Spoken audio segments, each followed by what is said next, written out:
So this is me. I'm there on the far right in the blue top, and on the far left, that's Rachel. The lady who's next to me is Christine. She is our owner and our founder.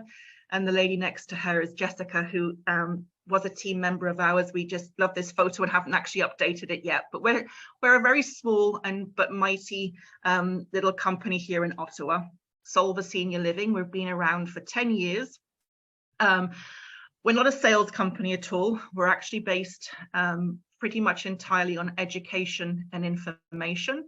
And the bulk of what we do is helping seniors and their families with navigation and referral support for seniors housing, elder care services, and we can also provide guidance and strategies around long-term care.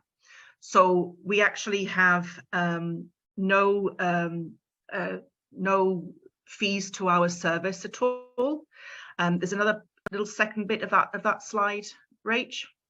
There you go. So our retirement home search, when we help on your behalf to find you options and guide you through it, there's never any charge to our clients, because we are our program is supported and funded by the retirement homes themselves. So you never pay us a penny.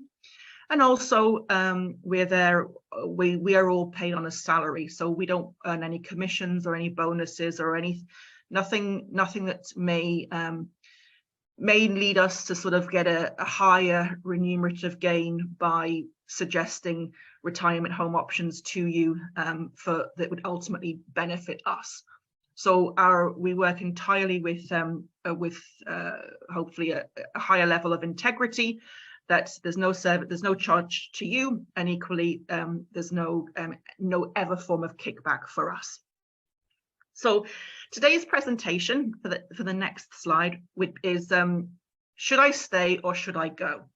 I'm sure that is a song, isn't it? Should I stay or should? Yeah, okay.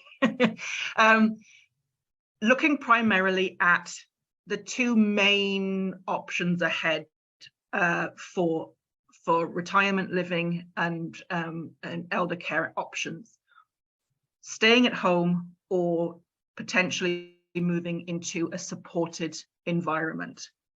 So to understand staying at home, to understand aging in place, is what it's often referred to, we need to understand ultimately why people move and why they want or why they choose to move, and then why they have to move. So we'll go on to the next slide for that.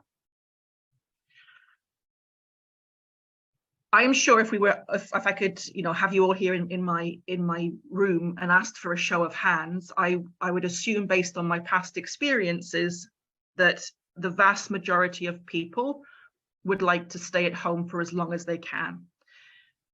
As long as it's healthy and safe, I'd like to remain in my current abode, whether that's a family home, whether that's an apartment now or a condo, but let me stay at home for as long as I can. And that's absolutely possible. That's entirely possible if there's proper planning around that.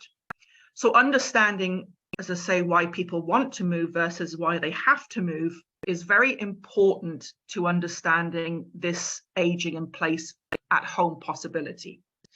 So many people want to move. They have the intention, they have the motivation, they have the energy and the enthusiasm. They want to downsize.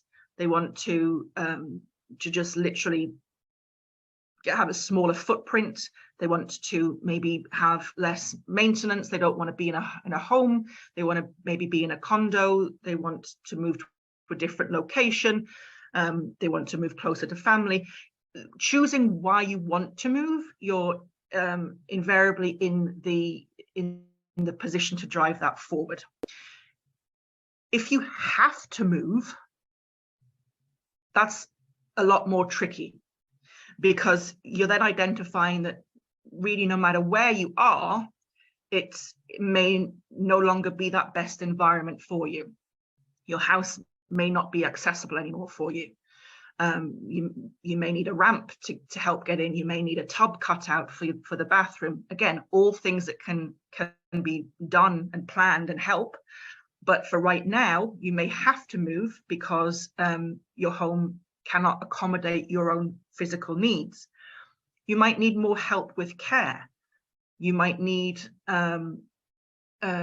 personal support assistance or visits within the day, and being actually at home, that your home may not be the best environment for that. You might certainly feel social isolation. And I know COVID, quite aside from being a virus, really affected so many of us and so many seniors, because they were closed out to a lot of things, and programming and support that they would rely on were no longer available. And even just community socialization wasn't happening. And socialization is actually probably the biggest identifier in why people would or should think about moving out of the home, because humans are, we are community people. We thrive when we're together with others. Two other reasons potentially why you might have to move: financial. Obviously, it may not make financial sense to be in your own home anymore, or what you're paying is for whatever it is that you are needing is not necessarily something that is budget friendly for you.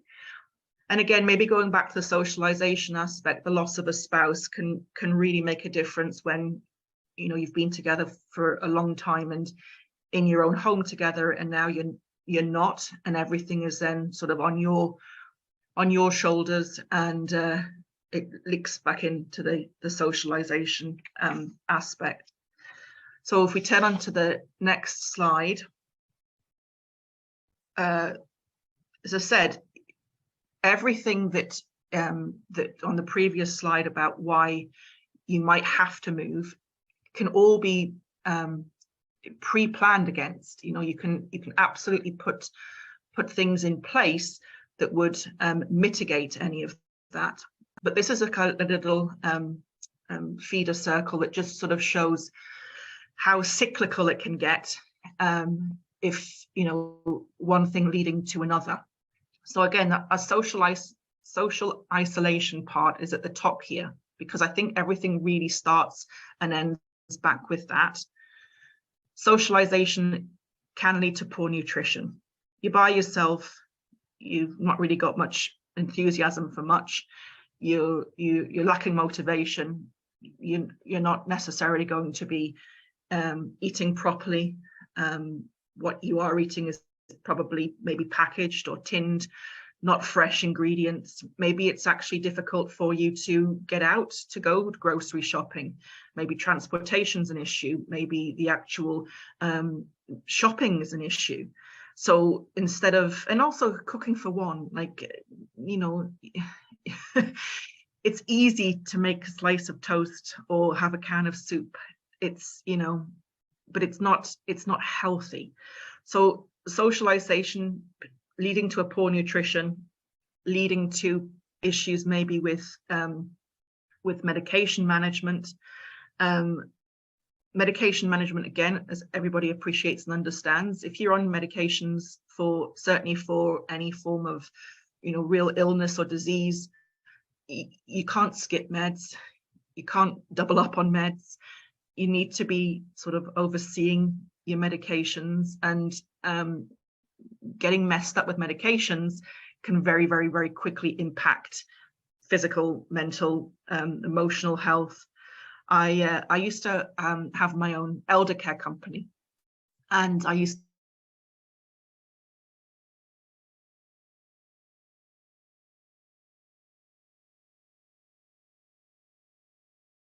to blister packs. She was in blister packs so she could identify morning, afternoon, evening.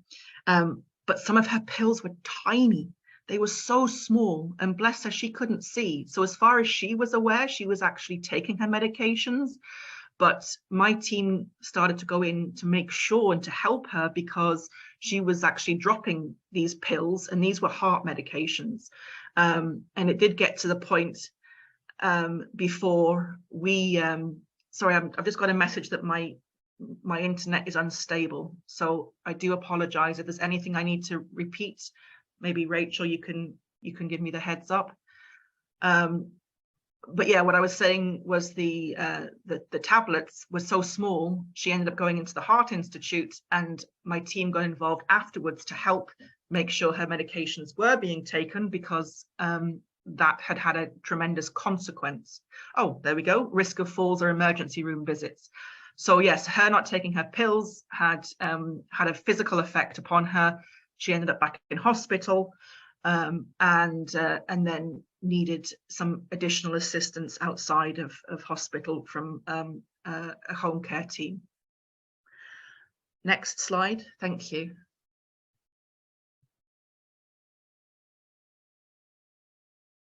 So here we go. So to age at home, you must plan in advance. It's all very well and good to say, yeah, you know, I'll be here until they take me out in a box. And you know, for maybe under 5% of us, that's exactly what's going to happen, and you don't need to do anything ahead of time. Maybe buy your box, I don't know. But for the majority, like anything that you're making a decision on, and something that's, you know, certainly a serious decision, you have to plan. You have to be proactive. We're great advocates for proactivity over reactivity, because you have so many more choices when you're the decision maker. If you're reacting to a situation, you don't. You have to just do and accept and see what's then at hand right then. But if you can plan it in place, research before you need to. See who's available. See what services are available. See what the pricing is. How affordable would it be to have some home care in? How affordable would it be to have a meal delivery service? What support services might be available to you? In a couple of slides time, we'll look at some of the like community supports, but there is free personal care that you can potentially benefit from through home and community care support services that used to be the LIN, and before that was CCAC. There's also many private places. There's also renovation specialists and certainly accessibility specialists.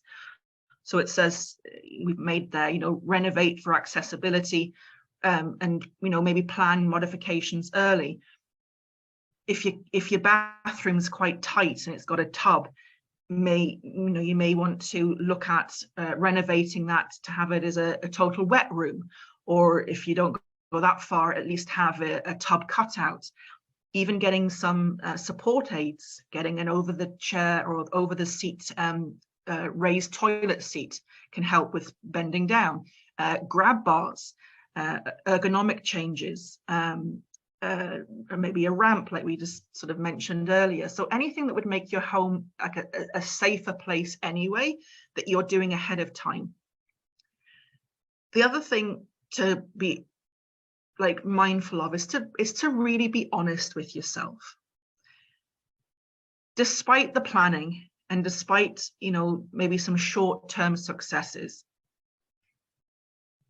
really think about how healthy and safe it is while you're at home, if you are finding that you are feeling alone, you aren't seeing people, you are having challenges getting out, you aren't eating well, you're not able to move around the home, you know, well. It says finding it harder with ADLs. That stands for activities of daily living. So activities of daily living are, you know, dressing, high personal hygiene, bathing, even like cooking, things that every one of us does every day to function. If you're finding difficulty with that and you've got support and it's still, it's still becoming too much. And certainly if you're going into hospital, then maybe home is not the right place anymore. At the bottom there, it says in quotations as well, failure to cope. Failure to cope is actually like an accredited term within the healthcare and within a medical setting. At Solva, we help many people who are in the hospital. I'd say the vast majority of the ladies and gentlemen and families who I'm helping on a daily basis, they are in hospital. And the vast majority have ended up in hospital. It's not been a planned surgery or something that they've looked ahead to. More and more people, when I ask the social worker, what took Mrs. Smith into you, they say failure to cope. And that means that at home, they haven't got an ailment, an illness necessarily. They haven't had a fall or have had a stroke. They are just not safe or healthy anymore within their home. And it's a downward spiral for them, that they get to the point where they may be dehydrated, they may have delirium, they may then have a fall, and the fall's taking them into hospital, but the backward step for that is that they're not coping at home. So if you take nothing away from today at all, it's just the honest conversation with yourself as you go forward to make sure that instead of maybe being stubborn about wanting to stay at home forever, if you're finding that it's not really happening, look for your alternatives as to how you could be much better supported. Okay, next slide, please. So the cost of aging at home, some people would, oh my gosh, retirement living or seniors buildings, it's so much more, it's so expensive, and I can't afford it. And then actually, when we come on to look at it in a little bit further in the presentation, that really isn't the case. Staying at home and balancing out the overall incoming and outgoings, you probably find that actually you're in much the same boat. And maybe what you lose in space within a family home or a large condo, you gain with all of the other additional benefits and supports that are offered in a retirement home environment. Staying at home, so you have still the things to consider, your costs, whether there's rent or mortgage or whether that's already been taken care of. You're still paying taxes, you're still paying for utilities, insurances, you're still paying for your groceries, you may still be driving and paying for that. You've got any maintenance support that you are doing yourself, whether that's actual keeping on top of the home, as well as the assistance around the home for snow removal, for landscaping, for grass cutting services, things like that. Also to look at private home care these days. It can be quite considerable in terms of cost. I've said there between 30 and 60 an hour. $30 an hour is usually for a home companion. So someone that is not like a personal support worker, that doesn't have that training or designation, but someone who can come into the house and help with light housekeeping, help with laundry, help with groceries, help with meal prep, be a companion, go out for walks.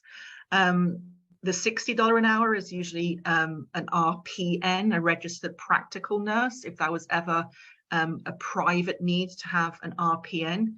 Usually if nursing services are coming into the home for wound care, things like that, that's provided through OHIP, through home and community care support, formerly the LIN.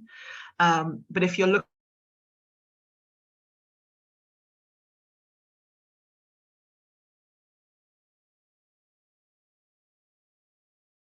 looking for home support, minimally about that is also taxed, unless you are also in receipt of home and community care hours, in which case it can be tax exempt.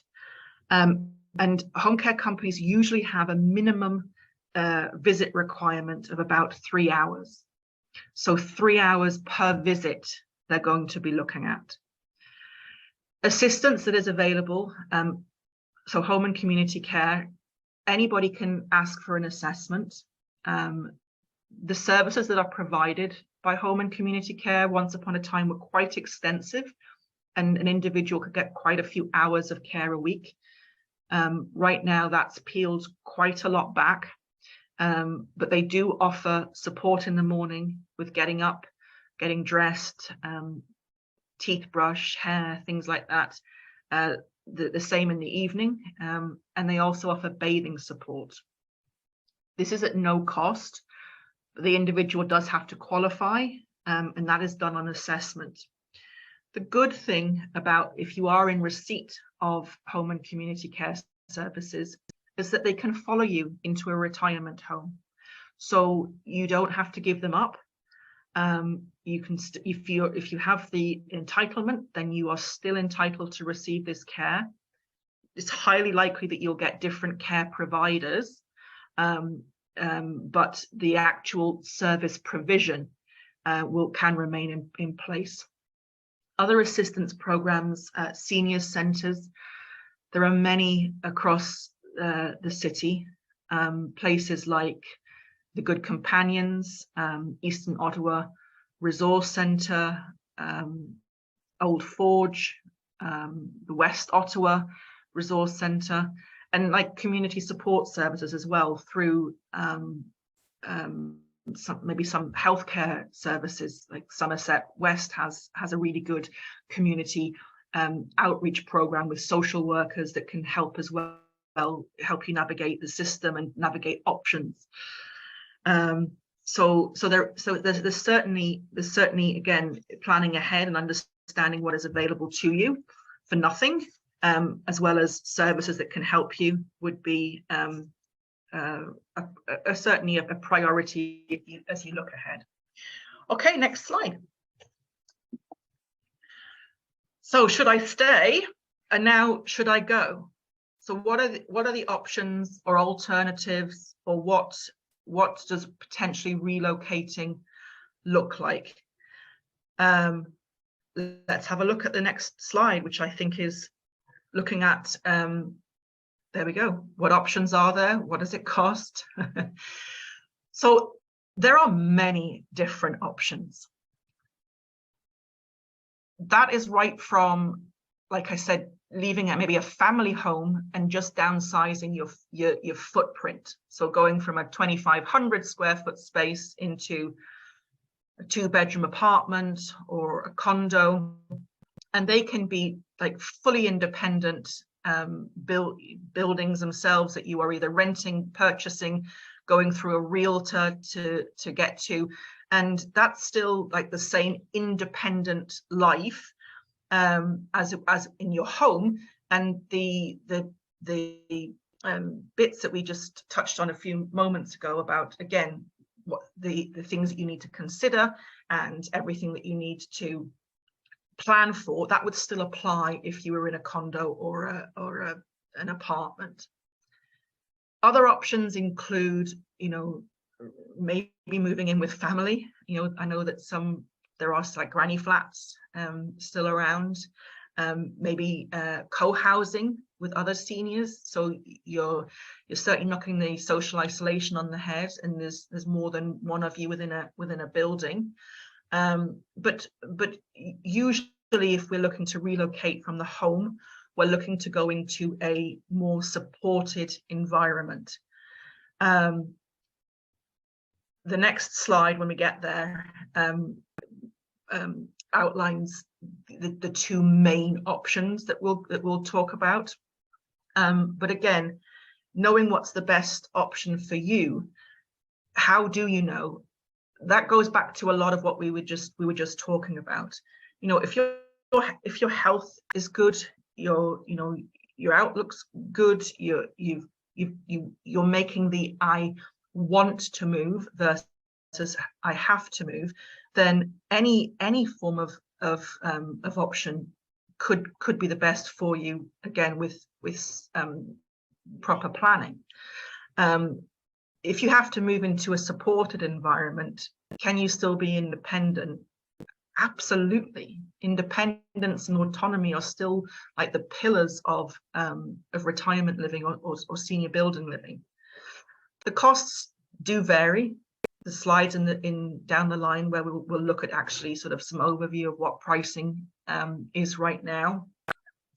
And the question of will I have to move again? Not necessarily is the answer. There are so many different, certainly retirement living options that have a range of different care and support services, that if you don't ever want to move again, there are those that can happily welcome and accommodate you through all the stages of aging in place, from being fully independent to being there if you ever needed heavy care support, like two people to assist you to get up or to move around, or maybe even a mechanical lift. So there are so many options, that pretty much anything you can think of that you would want is highly likely to be available. And what I would just say with that is that this is ultimately what Solva is about. Myself, Rachel, Christine, we do this day in, day out. We know pretty much every single building in the city, every offering, every level of care, their general pricing, even down to how much availability they have. So we can very, very, very quickly narrow down for you, understanding what you want and what your care and support needs might be today, but keeping the future in mind. We can share that with you in a much quicker time frame than it would if you were sort of starting a Google search and, you know, literally just putting a pin in a map almost. So as I say, because Solva's services are free and because we are independent of any building in the city, we can give, you know, an unbiased and objective overview of what homes or what buildings are out there that could possibly, you know, be a really good fit for you.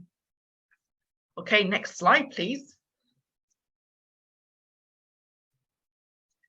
So here we go, a retirement residence or a seniors building.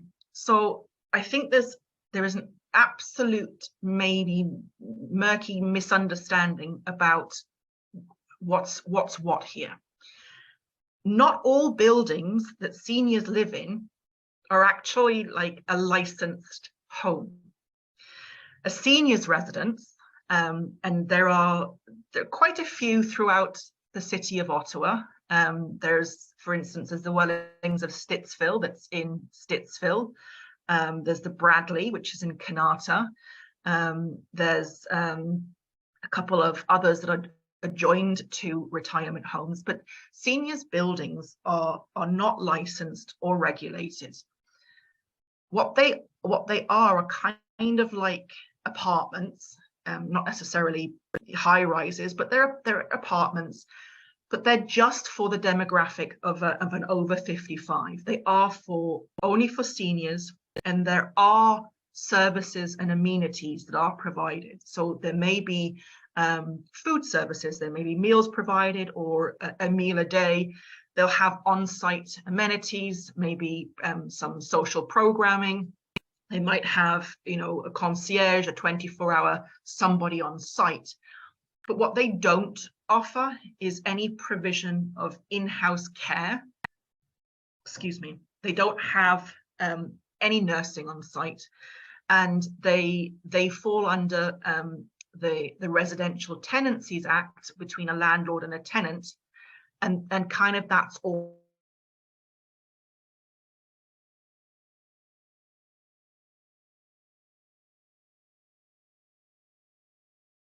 Or provision of care or support actual residents. These buildings are really for fully independent seniors who can take their own medications, seniors who can get themselves to and from dinner, seniors who can know what to do if there's a fire alarm or an emergency. Home and community support services or private caregivers can most definitely go into these buildings and help the resident. But if there's an accident or an emergency, the resident themselves are responsible for either phoning 911 or maybe they have a lifeline button and contacting whomever that is set up independently. But the building has no overarching support for these individuals. A licensed retirement home in Ontario is governed by a regulator. It's called the Retirement Homes Regulatory Authority, and you can go onto their website, super easy, rhra.ca, and you can type in any name of a retirement home that you think is here in Ontario. And if it's a licensed building, there will be a record of it. And you can actually go and you can look at reports and you can read fully objective information about the home. And you can also know, they say they have a residence bill of rights. You have rights as a resident living within a retirement home. And if those rights are maybe violated, or you feel that there's a violation, then you can absolutely go to this regulator and sort of plead a case, which could be ultimately investigated, because the retirement homes have to follow the law. There is a Retirement Homes Act, and the regulators in place to make sure the retirement homes are following it and are compliant with the law. So that's the biggest difference, that you have on-site healthcare support within a licensed retirement home. You have the backing of a regulator and a residence bill of rights. And it says that their staff have to be trained. So there are going to be staff in a senior's residence, but you don't know necessarily what they do or they don't do, what their training is. In a licensed retirement home, there has to be a certain amount of staff training and training on certain bits and pieces. And again, this has to be recorded. And if an inspector comes in and pulls a file and sees that maybe this building is not compliant, then they have to fix it. So the difference is just a lot more sort of more holistic support governance within a licensed building, as well as a 24/7 access to nursing should you have an accident or emergency or don't feel very well. Okay, next slide, please.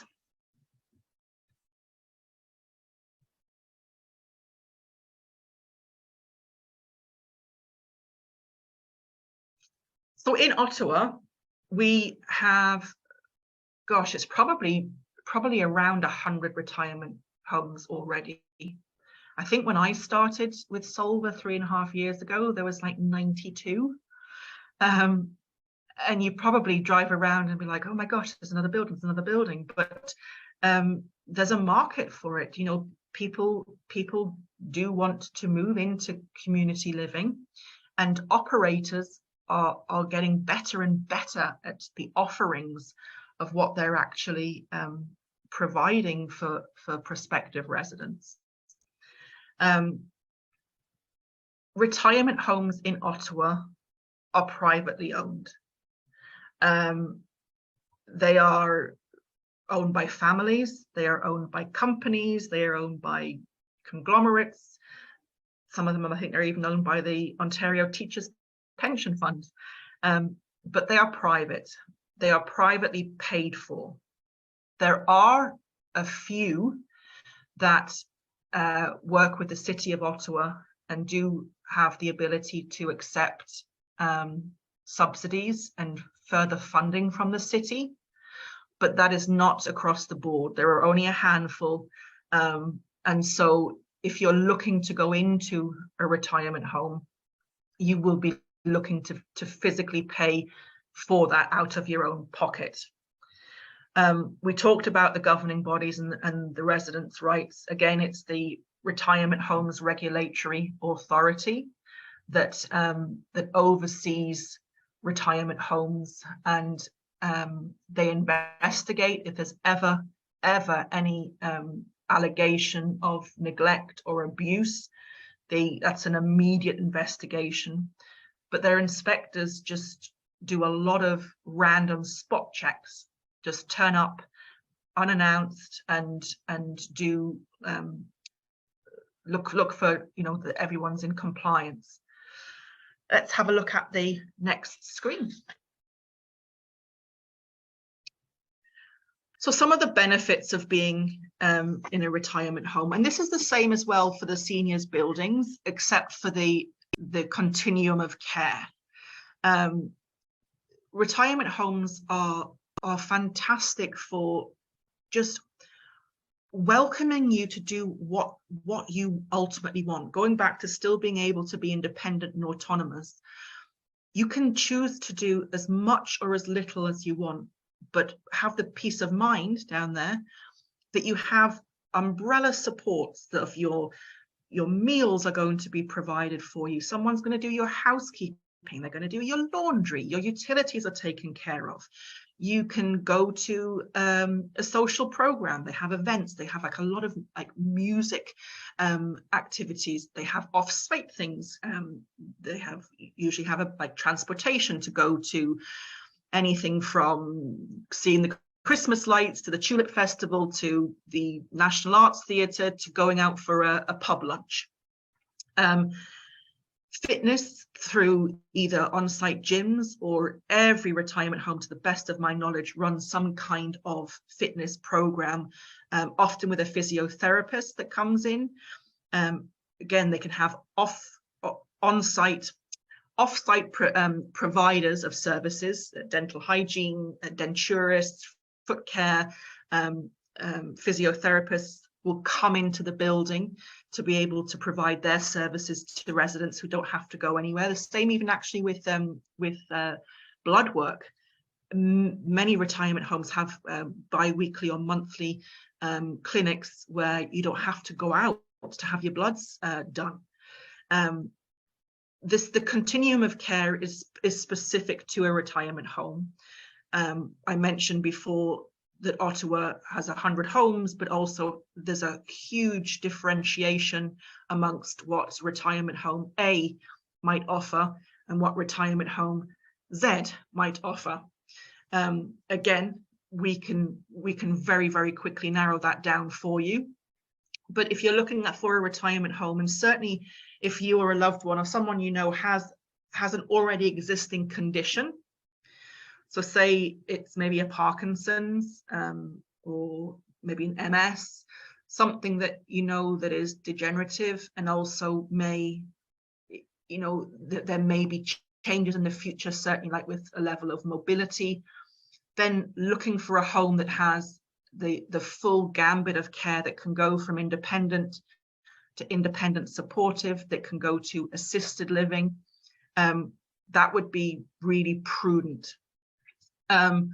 Retirement homes as well, there's always somebody on hand to offer assistance, even if that's 23 minutes past 2 in the morning. And you're like, oh no, I don't want to bother anybody because it's 20 past 2 in the morning. Well, no, somebody's on shift. Somebody is there to absolutely help you. You know, even if you just need to get up and go to the bathroom, there's always somebody who has a medical training within a retirement home that will be on call. And many of the bigger retirement homes as well, they have a nurse 24/7. So it's not just a personal support worker, there's a nurse also in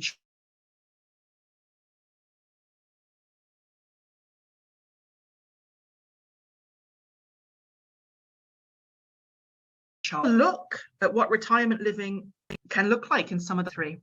If we have a look at the next slide. Okay, I just took these totally at random, but the biggest thing about retirement homes is that they're not institutions. They're so sort of hospitality driven. I mean, here there is a retirement home in the city of Ottawa that has a pitch and putt golf course in the basement, and that's brilliant. Like how cool is it to just go down there and flip a ball around, have your grandchildren in, and chucking it down with rain outside, but we can have some fun inside, and then have a lunch. The newer builds of the retirement homes, they're almost like hotels. The level of not only sort of service provision, but the aesthetic that they have. Granted, that's not for everybody. Some people might like a much smaller community that has, that feels kind of more lived in, rather than something that's brand spanking new with some crystal chandeliers. But that's the other brilliant thing, is that there are so many different options that, again, I can't say enough. Whatever you are looking for probably exists. Theatre rooms are very, very popular and common now in the retirement homes, where there is a standalone space for films. You can just see there's a popcorn machine in the corner. Many places have popcorn machines, and they make actual events of films. Some theatres will double as a chapel. Some of them again have a totally standalone space for a chapel as well as a theatre or activity room. And then sort of bottom here on the screen, this is just an area of a bar, bistro, sitting area in one of the common rooms of another residence. There's always snacks of one form or another that are available, as well as 3 full meals a day. So during COVID, everything was kind of taken away. And so snacks were handed out as you wanted them. We're kind of getting back to how it used to be, where a bar or a bistro area would have things in the fridge, coffee machines or drinks machines, juice, yogurts, fruit, muffins, cheese. One place I know of used to do up little meals from the night before and just have little stacked meals, and you could just pop them in the microwave. So one of the biggest things about retirement living is the nutritional aspect, because you are able to have 3 full meals a day, plus snacks, plus beverages. You might absolutely still want to go and get your favorite bag of crisps, chips, for your room, but you should never want or need to be hungry, even if it's midnight and you really need to have a ham sandwich. You can get one. Next slide, please. These are some of the living areas we're going to have a look at now. So the left, the top right, and the bottom right, they're all part of the same space, the same layout. So as you walk in to this opening, you've got this kitchenette to your right hand side. So that's a sink, full fridge freezer size, a microwave. They've got a kettle there as well, cupboard space, drawer space. You're welcome, if you have a kitchenette within your suite, you're welcome to bring anything that has a shut off. So you can bring a toaster, you can bring a coffee maker, you can bring a kettle. As long as it's got an automatic shut off, you can have that. And you don't have to always have breakfast, for instance. If you're a late riser, or you really just can't stomach food in the morning, if you want to prep something within your own room, then you can absolutely do that as well. So suites that have kitchenettes are very, very popular for that exact purpose. So in this suite, this is a 1-bedroom. We don't have the picture of the bedroom here, but we do have the little lounge area. So they've got it set up with a couch, some tables. They've got a little eating table there. They've got, if you can see, a television on what looks like a coffee table. And then their bathroom is the bathroom that's here on the top of the screen, which is very ergonomically laid out and very accessible. So that's actual space, has enough room for a full turning circle of a wheelchair or a walker. You can see that there's no cabinetry under the sink, so it's easy to bring a wheelchair up to that, or certainly like have a walker around. That toilet has a lot of grab bars around it. That doesn't have the raised seat, but I'm sure it's a high-line toilet, so it's not like low profile, but still any support aids can be brought in, like bathing benches, over the seat commode, and a lot of these grab bars actually they double up as towel rails or toilet roll holders. So they're dual purpose. They're holding up your towel, but if you happen to stumble and you grab it, they can take up to like 230 pounds of weight as well. So that is quite neat. And that bottom picture just there, I'm sorry, it sort of seems to be cut off the bottom of the screen, but that's what we call a studio space. So it's like a bachelor space, maybe what we would associate with a hotel. So you come in, one side you're going to have your bathroom, one side you're going to have a closet space, then the room opens up. There's a window at the other end, and then within that open space is where you would be putting a bed, bedside table, dresser, television, easy chair, and then whatever there might be extra room for, maybe a bookcase, maybe a coffee table, maybe a little dinette set. Some of the smallest studios in retirement living are just under 200 square foot. And then studio spaces tend to go to about 600 square foot. But usually if it's a 600 or more square foot space, we're looking at a one bedroom. Next slide, please. The other thing to remember, you're not in your room 24/7. Your personal suite is your space. It's your space to sleep in. It's your space for personal hygiene. It's your space to maybe watch, your favorite television program. But the rest of the home is also your home. The dining area, the gardens, the lounge, the library, the solarium, the swimming pool. All of that space is your home to spend your time in. So even if there is a suite that is maybe a smaller floor plan, maybe it is a studio and it's 350 square foot maybe, it's not like being in an apartment or being in your house or a condo where you could be there all of the time. You're going to be out of that space as much as you want to be. And it's certainly recommended that you kind of embrace as much as you can outside those four walls, but equally know you've got a retreat or a bolt hole to come back to it as and when you'd want to. So these two pictures are just a different residence and their sort of different setup, although very much the same sort of offering. This has a kitchenette as well. They don't have the larger fridge freezer. They have a bar fridge here.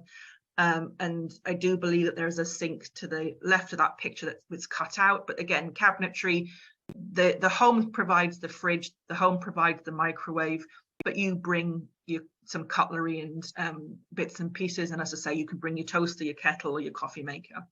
And then this is the size of a one bedroom. So I think this one bedroom option here is about 670 square foot, divided into the bedroom, the living area, and then the bathroom and closet space.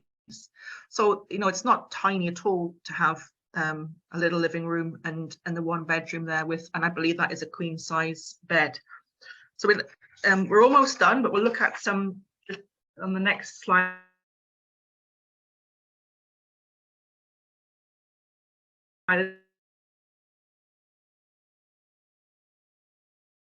wanting to show you what I was meaning about a studio. So that picture there on the left-hand side is a studio suite. At the very bottom, this is where you would walk in. And then this is set up that the bathroom is immediately on the right. They've got a closet built in on the left, but then that whole area opens up.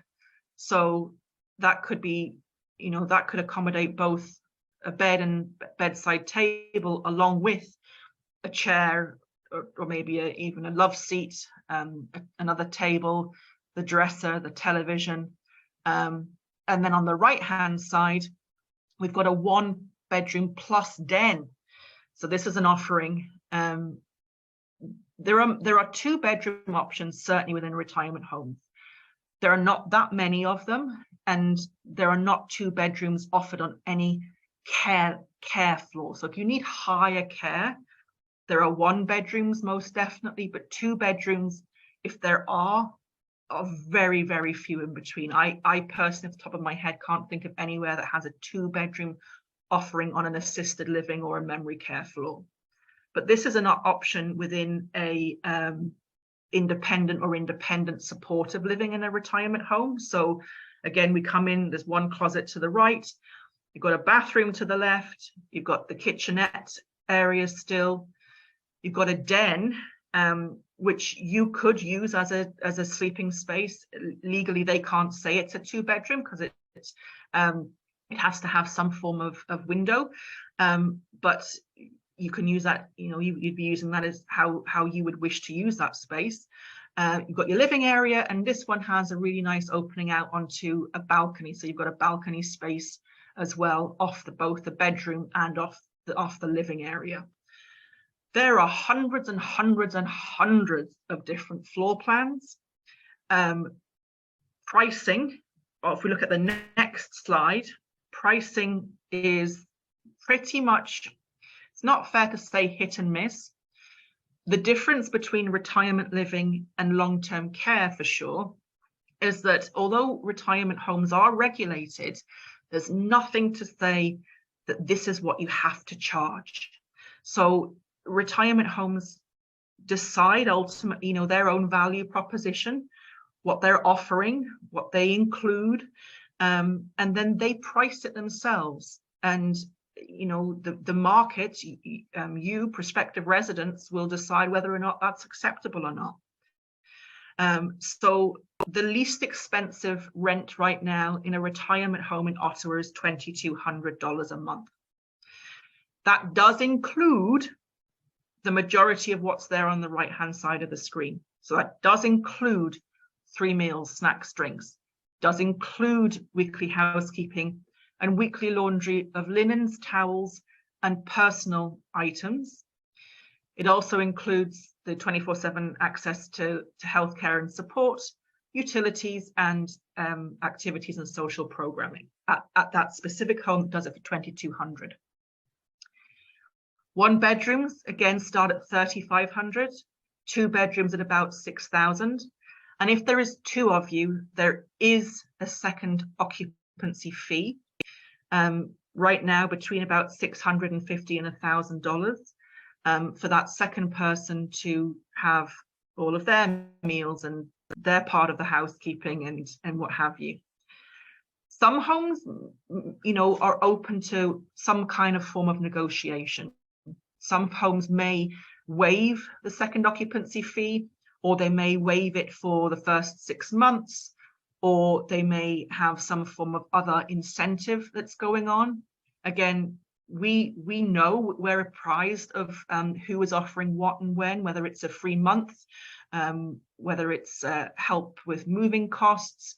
So again, if you're looking for anywhere that's offering something incentivized, we could always guide you with who's doing what right now, or equally kind of seeing if there's any wiggle room, if you have like a totally set budget, to see if we could help you with that, or if not with the rental amount, at least maybe get you some services to offset that. So pricing is pretty much, you decide what you can afford or what you want to pay, and then we could present the homes to you that would would fall within that. There are some homes in Ottawa right now where it's over $10,000. There are some homes that are the $2,200, and yes, they're going to look aesthetically different, but don't think that for $10,000, you've got a doctor at the end of your bed for 24 hours a day, or that the staff are any nicer. The whole sort of thing about understanding what is out there is also the opportunity to go and meet people and go and visit homes on site and talk to residents and talk to staff and speak to maybe the director of care to see what their care philosophy is like. Speak to the general manager, go and have a lunch, and these are all possible things to be able to do as you are looking ahead or thinking about things. So we have only 2 more slides left. I appreciate your time. I didn't think I would talk for so long, but the differences between sort of the retirement homes and how do you compare them, because it's not always apples to apples. There you go, it's an apple to an orange. You can make a comparison tool. At Solva, we have a very comprehensive little document that it's entitled Questions and Observations to Make While You Tour. And we'd be happy to share that with you if you are looking to go in to see homes. We've spoken just before, I just mentioned there, go in, speak to staff, speak to residents, eat some food, ask to be booked for a lunch or an evening meal, meet with them with operational management. And again, you can check public reports by going onto the regulator's website and being able to read objectively what reports they have written on premises. Next slide, Rach.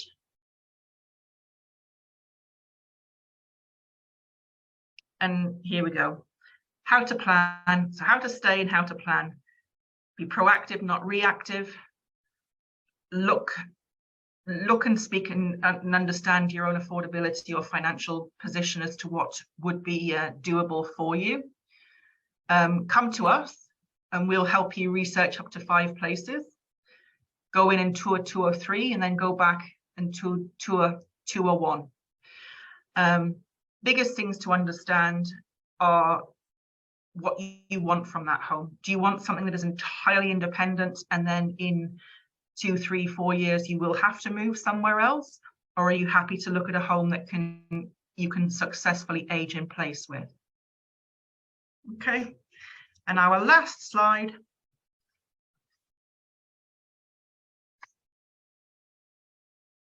it's my penultimate slide.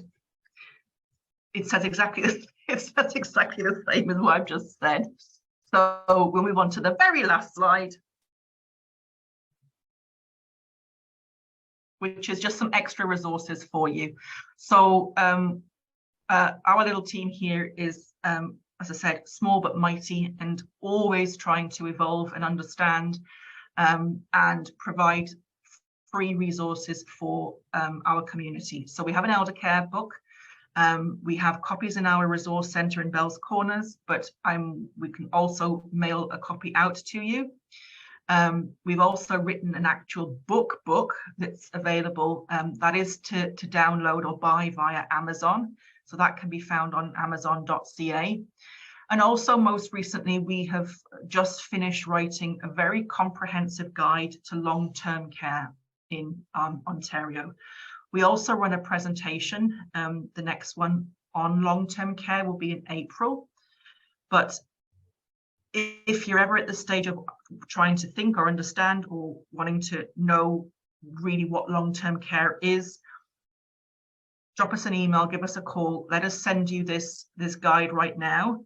Plan ahead to come to the long-term care presentation if you'd like. But we're always here to answer questions on long-term care. We can't help with placement like we can with retirement homes, but we all have a really, really thorough knowledge of what long-term care looks like. And again, we can point you to some really great resources and talk through strategies with you.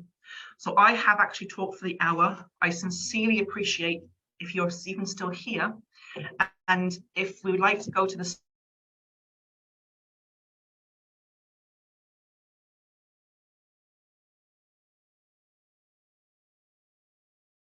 to answer them for you. Thank you. So sorry, Caroline, we just lost you at the end there, but I think you asked if anyone had any questions. Exactly. I thank you for your patience. If you're still there, bless you. And then, yes, if you have any questions at all, I'm very happy to answer. So you can either type them in the chat and I can read them out, or you can just unmute yourself and ask.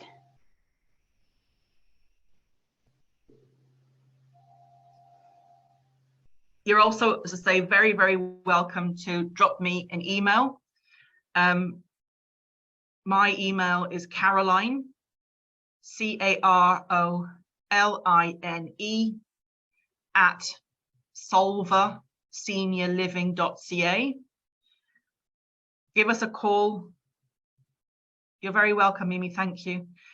Give us a call. We don't, as I say, we don't charge for our services. We most certainly don't charge for a phone call.